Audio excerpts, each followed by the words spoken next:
संस्कृत के YouTube channel देववाणी में आप सभी का स्वागत है।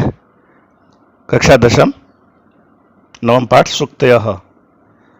इसमें विभिन्न सूक्तियां दी हुई हैं। बिना किसी विलंब के आओ इसे पढ़ते हैं। पिता यच्छति पुत्राय बाल्ये विद्याधनं महत् पितास्य किं तपस्तेऽपि इत्युक्ते तत्कृतज्ञता। पिता यच्छति पुत्राय, अर्थात पिता जो है पुत्र को देता है बाल्ये बचपन में विद्याधनम महत् अत्यधिक विद्यारोपे धन। पितास्य किम तपस्तेऽपि, इसके पिता ने कितनी तपस्या तपी है या क्या तपस्या की है। इति उक्ति, यही उक्ति या यही स्वीकारोक्ति तत्कृतज्ञता, उस पुत्र की अपने पिता के प्रति कृतज्ञता या आभार है। अर्थात हर पिता जो है वो पुत्र को बचपन में बहुत विद्यारूपी अत्यधिक धन देता है और उसके पिता ने क्या तपस्या तपी है, यही उक्ति उसके प्रति उसकी कृतज्ञता होती है।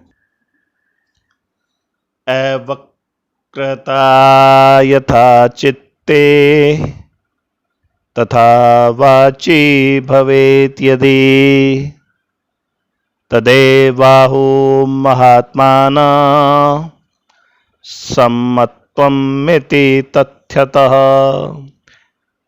अवक्रता यथा चित्ते, जैसी सरलता चित्त में होती है, तथा वाची भवेत् यदि, यदि वैसे ही वाची यानी वचन में भी हो जाए, तदेव आहु महात्मान है, उसी को महात्मा लोग कहते हैं समत्वम इति तथ्यतः। तथ्यतः मैंने वास्तव में, समत्वम मैंने समता, अर्थात जैसी चित्त में सरलता होती है वैसे ही वाणी में हो जाए तो महात्मा लोग उसको वास्तव में समत्व या समता कहते हैं।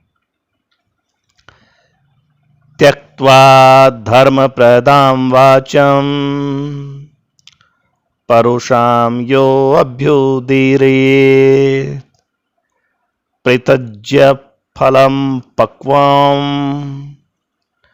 भुंक्ते पक्वम विमूढ़धिः। अर्थात धर्म प्रदान, धर्म को प्रदान करने वाली वाचम वाणी को त्यक्तवा छोड़कर, परुषाम यो अभ्युदीर्येत, जो कठोर वाणी को धारण करता है या बोलना चाहता है, परित्यज्य फलम पक्वम, वह पके हुए फल को परित्यज्य छोड़कर अपक्वम भुंक्ते, कच्चे को खाता है, विमूढ़धि अर्थात मूर्ख। अर्थात जो मूर्ख व्यक्ति होता है वह धर्म से युक्त वाणी को छोड़कर कठोर वाणी को जो धारण करता है वह पके हुए फल को छोड़कर कच्चे फल को खाने वाला मूर्ख कहलाता है। अर्थात धर्म प्रदान करने वाली वाणी को छोड़कर जो कठोर वाणी बोलना चाहता है वह अज्ञानी पके हुए फल का परित्याग करके कच्चे हुए फल का उपभोग करता है। विद्वांस एव लोके अस्मिन् चक्षुष्मन्त प्रकीर्तिता अन्येषां वदने ये त्वये ते चक्षु नाम्नि मते। फिर से देखिएगा। विद्वांस एव लोके अस्मिन् चक्षुष्मन्त प्रकीर्तितः अन्येषां वदने ये तु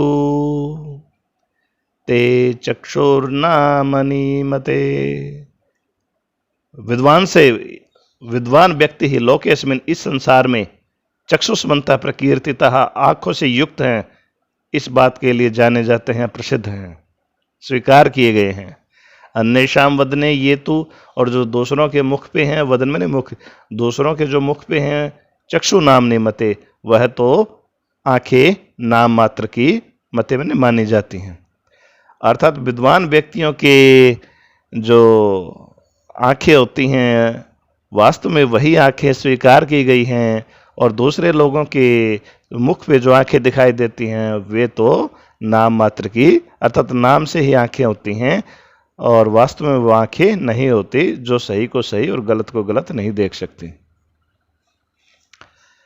यत् प्रोक्तम येन केनापि तस्य तत्वार्थ निर्णयः